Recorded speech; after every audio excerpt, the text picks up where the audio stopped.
हनफी कहते हैं कि सना से शुरू करें, वो तो कहते हैं कहीं से भी शुरू ना करें, इमाम के पीछे चुप करके खड़े रहें, सिर्फ उठते बैठते रहें, नमाज हो जाएगी।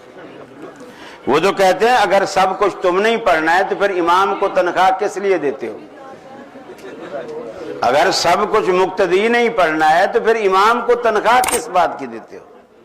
इसीलिए तो देवबंदियों के यहाँ इमाम की तनख्वाहें ज्यादा होती हैं और अहले हदीसों के यहाँ सबसे कम होती हैं, क्योंकि यहाँ जो इमाम कर रहा होता है पीछे मुक्तदियों को भी वही करना पड़ता है। नमाज की दूसरी या तीसरी रकत में पहुंचा तो क्या आखिरी रकत में सूरतुल फातिहा से शुरू होगी, दूसरी रकत या सना से शुरू होगी? देखिए, ये सना वगैरह आपने सिर्फ उस वक्त पढ़ना है जब आपको इमाम की तकबीर तहरीमा मिले, या आप अकेले पढ़ रहे हैं और तकबीर तहरीमा से नमाज शुरू कर रहे हैं। क्योंकि सना का पढ़ना फर्ज नहीं है, फातिहा का पढ़ना फर्ज है। अगर आप इमाम के पीछे आए हैं और सना पढ़ने लग गए और इमाम ने अल्लाह अकबर कहकर रुकू कर लिया और आपकी अभी पूरी सूरह फातिहा पढ़ी हुई है, तो वो आपकी रकत शुमार नहीं होगी।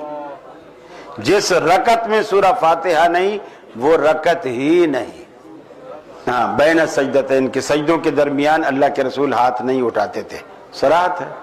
अब्दुल्लाह बिन मसूद रज़ियल्लाहु तआला अन्हु। मैयत को गुस्ल देने वाले पर गुस्ल करना लाजमी है? जी लाजमी नहीं है, वुजू से भी काम चल सकता है, लेकिन कर ले तो बेहतर है, वरना लाजमी नहीं है।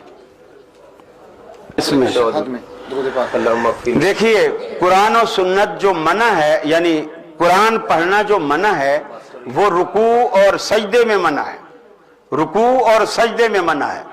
जब दो चीजों के नाम लेके कह दिया गया कि कुरान को आप रुकू और सजदे में नहीं पढ़ सकते, तो इसका मतलब है बाकी जगहों पर, जैसे कादा है, कयाम है, बाकी जगहों पर आप पढ़ सकते हैं।